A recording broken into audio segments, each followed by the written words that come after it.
ہمارے یہاں خواتین کی بھی پردگی عام ہے۔ اسلام نے پردے کا حکم دے کر ہماری ماؤں اور بہنوں کی حفاظت کی ہے، ہماری عزت و آبرو کی حفاظت کی ہے۔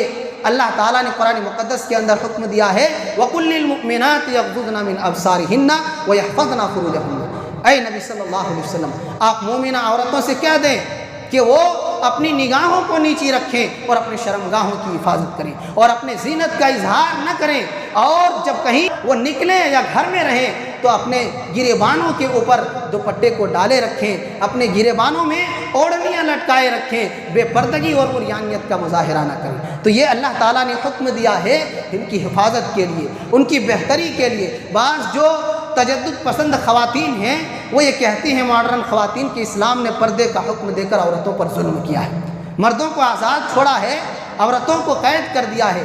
نہیں میری بہنیں، آپ اگر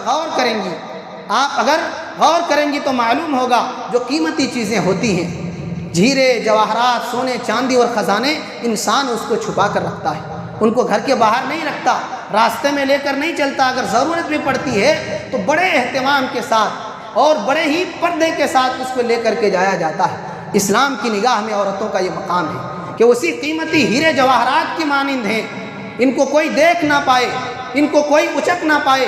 یہ گھر کی ملکہ ہیں، یہ گھر کی حسن ہیں، یہ گھر کی زینت ہیں، اس لیے بازارو عورت یہ نہیں ہے، یہ بازار کی زینت نہیں ہے، ان کو بازار میں نہ بیچا جائے۔ اسلام نے آپ کی حفاظت کے لیے اور آپ کو قیمتی سمجھتے ہوئے پردے کا حکم دیا ہے کہ آپ بڑی انمول ہیں، آپ کے مقابلے میں کوئی نہیں ہے۔